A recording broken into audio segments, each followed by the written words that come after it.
ஜெகத் ரட்சகன் தொடர்புடைய பல்வேறு இடங்களில் வருமான வரித்துறை சோதனையை மேற்கொண்டிருக்கிறார்கள். இன்று காலை முதலாக அதற்கு முதலமைச்சர் மு க ஸ்டாலின் கண்டனம் தெரிவித்திருக்கிறார். அவர் எக்ஸ் பக்கத்தில் பதிவு செய்திருக்கக்கூடிய அந்த பதிவை நாம் பார்த்துக் கொண்டிருக்கிறோம். திமுக எம்பி ஜெகத் ரட்சகனுக்கு சொந்தமான கல்லூரிகள் உள்ளிட்ட இடங்களில் இந்த சோதனை நடைபெற்று வரக்கூடிய நிலையில் இதுபோன்ற விசாரணை அமைப்புகளை இந்தியா கூட்டணிக்கு எதிராக மாற்றி வருகிறது மத்திய அரசு என்ற குற்றச்சாட்டை முதலமைச்சர் முன்வைத்திருக்கிறார். கூடுதல் விவரங்களை நம்முடைய செய்தியாளர் பாண்டியராஜிடம் கேட்கலாம். பாண்டியராஜ், இந்த பதிவில் முதலமைச்சர் என்னென்ன கண்டனங்களை பதிவு செய்திருக்கிறார்?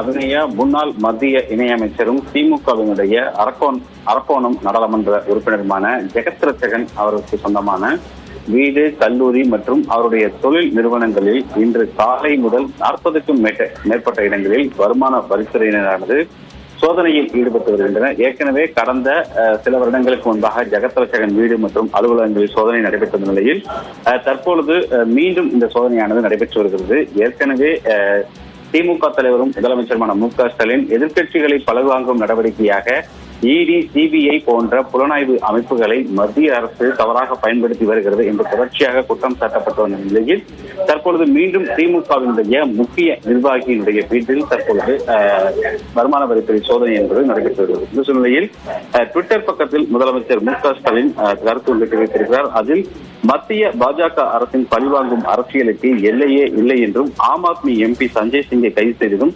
திமுக எம்பி ஜெகத் ரட்சகனுடைய வீட்டில் சோதனை நடத்துவதும் இந்திய தலைவர்களுக்கு எதிரான அரசியல் நோக்கங்களுக்காக சுதந்திரமான விசாரணை அமைப்புகளை தவறாக பயன்படுத்துவதற்கு இது ஒரு தெளிவான எடுத்துக்காட்டுகளாகும் என்றும் தெரிவித்திருக்கிறார்.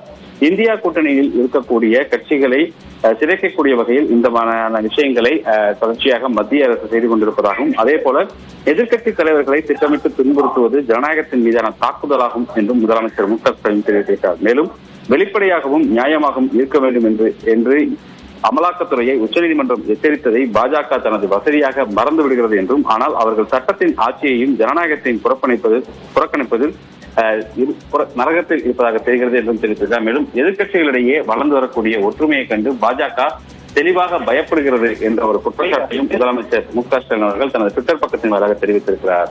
அபிநயா, விவரங்களுக்கு நன்றி பாண்டியராஜ்.